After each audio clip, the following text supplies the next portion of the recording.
to take a moment to kind of soak this in and express the gratitude that I feel so much here, especially in the heart space. What a welcoming group and community this has been since before I even walked through the doors. I came to be here because of a beautiful connection. My partner Zach's mom, Debbie, who is a member of this community, put me into contact with Karin and Werner. We had a lovely day together celebrating Debbie's birthday a couple months back.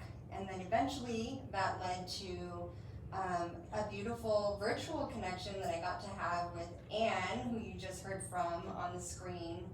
And there's just been so many soul connections from then and now moving forward. So it's truly an honor to be here among all of you.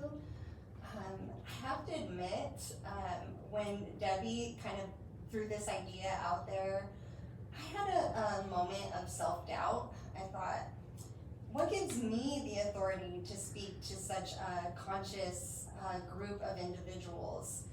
And I quickly shut that down, of course. And I'm glad that I did, because this is what I think that's really kind of what called me to be here, and what inspired the title of this talk, which is Inherited Gifts of Self-Love. Self-love is a journey. It's a journey that goes on after we leave this earthly plane, but it also is a journey that begins before we are even born. And that's truly, I think, what inspired the thoughts that I've had surrounding what I'm called to speak to with you all today. I thought I would just share a little bit of my own personal journey with the hope that maybe you'll find some resonance and connect to that yourselves. It's always been my experience that we're mirrors for each other, and what a gift that is, right? That is part of the inherited gift that I feel called to speak to. With that lovely introduction from Trisha, you heard a little bit of who I am and where I come from. My hometown is in Santa Ana, California, here about an hour and 40-minute drive away in Orange County. But I really love to share my parents' story because I think it's part of what influences who I am today, likely for so many of you here in this group, right? Like I said before, there's things that happen before we're even born that kind of influence and inspire the work that we do and the work that we come here to do. So my parents, Tom and Connie, or Concepcion Leonard, they met in my mom's hometown, a little pueblo called Jalos Totitlan. We lovingly call it Jalos. And it's in Los Altos de Jalisco, meaning the high desert of Jalisco. So very similar terrain to where we all get to gather here in person today. So my dad was a professional baseball player. This was in the 70s. He kind of was drafted out of high school into something that existed then but not now, which was a baseball academy. And he was with the Kansas City Royals Baseball Academy. So it had him kind of traveling throughout the states and also getting his associate's degree in the process, but really building beautiful bonds with like-minded folks and just having fun playing on the fields. When he didn't get drafted into the majors one season, he could have felt a little bit defeated, but instead he took the opportunity to join a team of ball players down in Mexico. A friend of his on the team was Mexican American and had kind of a grasp of the language and said, "Come with me, like I'll help you out. We'll do this together." And they needed a pitcher. My dad was a pitcher, so he ended up in Jalos. My mom ended up being a big fan of baseball. She came from a big baseball family. At the time, she had her own little fashion boutique, and during the baseball season, she would close her doors in the afternoon, have a little sign on the door, "I'm at the ball game." And so she was just in the crowd, watching my dad watching her, kind of nudging his buddy to make the introduction and do some translating so that he could ask her on a date. And they ended up not speaking each other's language, obviously. My dad is what we endearingly refer to as a gringo, a Yankee, right? From Orange County, city of Orange. And so he had his little Spanish-English dictionary with him, and was, kind of trying to put words together to formulate sentences, and really counting on his friend Joe at the time to make these translations. And within 3 months' time, my parents were engaged, and then about a month after that, they were married, and they now are celebrating about 45 years of marriage. So truly a testament, right? I love their story so much, because I'm still unfolding all the ways that it has provided so many gifts to me. Like so many of us, I embarked on my healing journey, and I'm a bit of a late bloomer. I think I kind of had my reawakening at the time I was around 30 years old. I'm now celebrating my 37th birthday at the end of this month on the 29th. And, I think for so much of my young life, I had a lot of identity struggles. And part of that is being of mixed heritage, ancestry, and culture, mixed languages.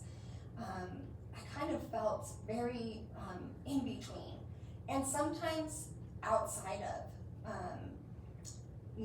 on the perimeter of things. And there's a term for this in Spanish. It's called nepantla, and it's this liminal space, right, where you're neither here nor there. And so that can kind of pose a few issues at times, right? Like, who the heck am I?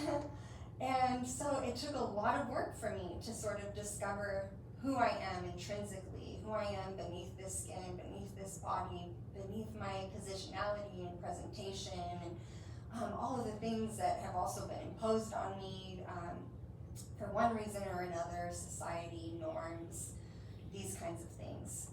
And so when I had my reawakening, and I say a reawakening because I believe that we're awakened from the moment that we're born, but life happens and things kind of get in the way, and we sometimes forget. And it was through a process of connecting back with my roots, with my culture, and the inherited gifts that I've been so honored to be receiving from my ancestors, from the land, all of the elements. Oh, just this morning, I'm sure y'all saw this too if you were up as early as I was. The sky was just so lit up, all these different colors and clouds. If you took a moment to really soak it in, you'd probably see some really interesting shapes and symbols in those clouds. And I just was marveled by the beauty of it all.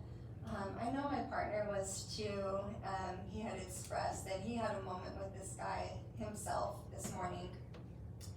And it really just can take you, right? It can bring awe to you. And for me, one of those moments was back in 2016. It was on a trip to Mexico. I was visiting my grandmother on my mom's side, my grandma Coco. And I didn't know at the time that was actually going to be the last time that I saw her. And I got to visit some sacred lands in an area just outside of Mexico City called Teotihuacan. And there are these beautiful pyramids. I'm sure you've seen or heard of them. One is called the Pyramid of the Sun, and the other one is called the Pyramid of the Moon. And the Pyramid of the Sun is pretty massive, and they've done a pretty wonderful job of preserving it. So the very tiny and narrow steps are still there and accessible if you're brave enough to climb it. It was a hot day, it was summertime, and I said, I'm just gonna go for it. And I climbed to the top of the pyramid along with a lot of other visitors and tourists. And when we got to the top of the pyramid, I kid you not, a swarm of hundreds, maybe even thousands of butterflies swarmed us and just started circling around us. And it just, still to this day will bring goosebumps to my skin. It's like, I mean, I heard gasps and some people, myself included, even were brought to tears by this. Saw cameras out trying to capture this on video, and I captured it in my mind's eye. I still carry it with me to this day because I think that really sparked my healing journey.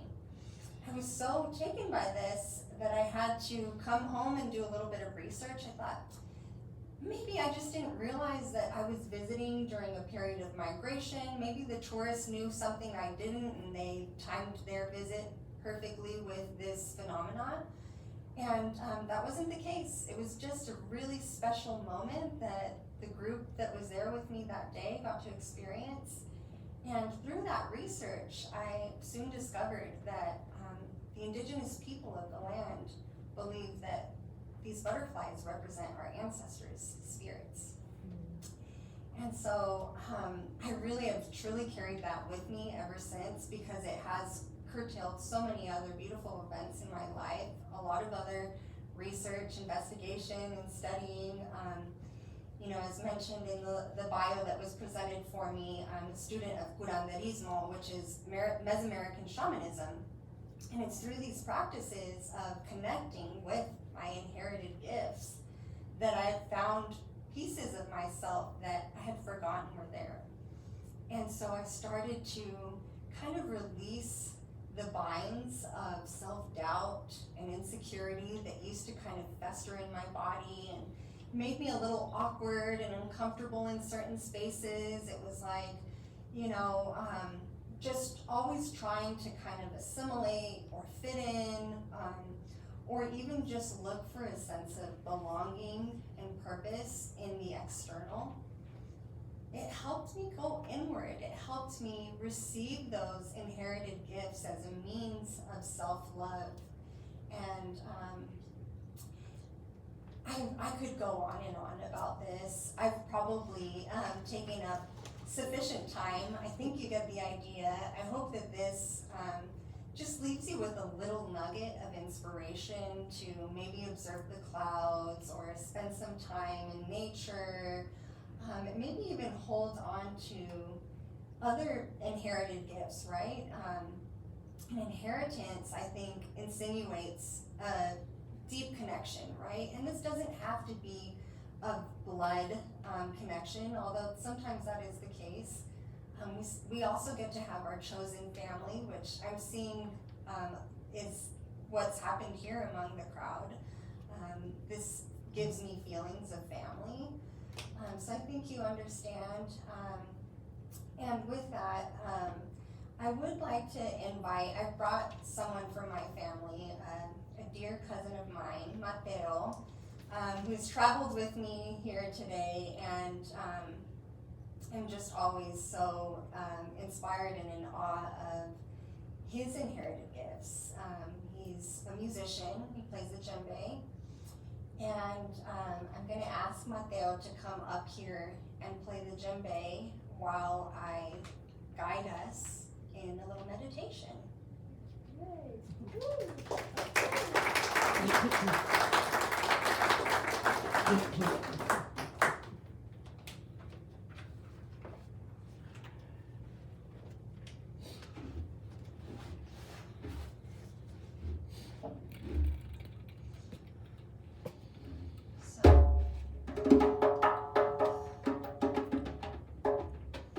As we begin, just invite us all to take 3 conscious and collective breaths to begin to feel the presence of our ancestors and our loving spirit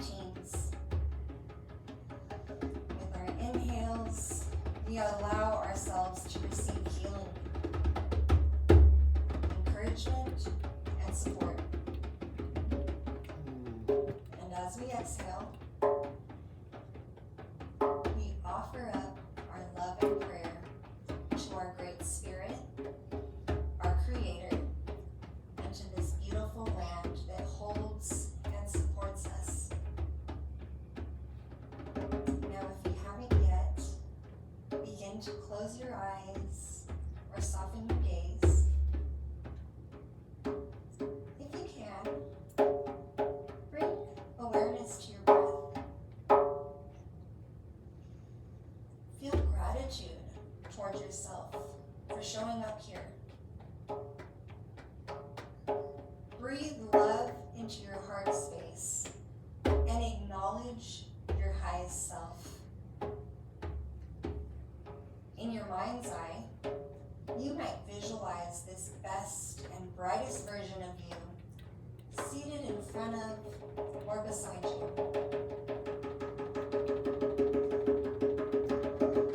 To continue to take effortless breaths in through your nose, and slowly releasing the breath.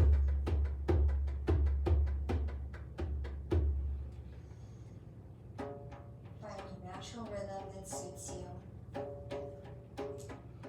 You might notice any areas of your body that are asking for your attention. Continue to breathe, and with each breath, receive healing energy to release any and all tension. Relax your shoulders, unclench your jaw. Remember that with each conscious breath, our spirit teams are summoned. Angels, helping ancestors, power animals, ascended masters are all present now. Take a moment to acknowledge the presence of the divine. You might call to mind certain energies that you personally connect to.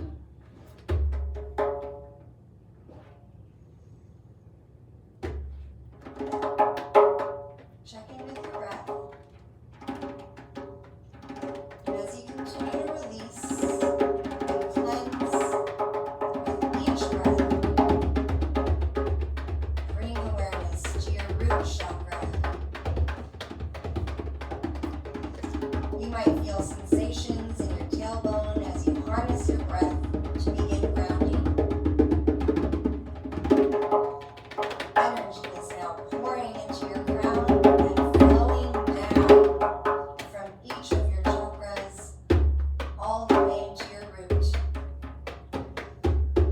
Inhale the bright light of energy and exhale any distractions or debris that might be clouding your energy field. Feel your breath moving this warm and bright energy down your hips, into your thighs, past your knees, down your shins and calves, below your ankles, and now into your feet. Keep breathing. Now visualize your bare feet standing on green, fertile grass. Feel Mother Earth. Feel the warm sun and cool breeze. Mother Earth is strong, healthy, and very much alive.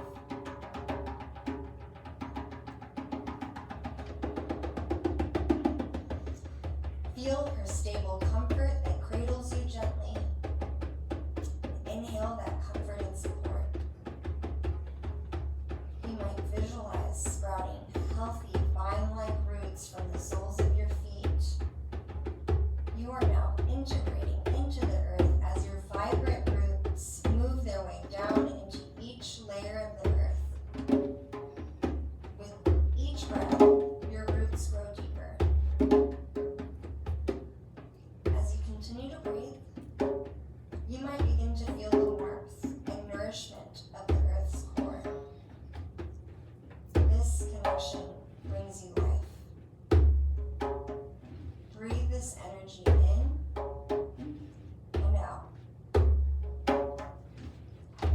silently say to yourself, I am alive, I am supported, I am loved, I am love. Continue to breathe this feeling of vitality as you commune with Mother Earth. Take one more deep breath in to feel the connection with the loving light within and around you. You can slowly begin to bring awareness back to your body. You might begin to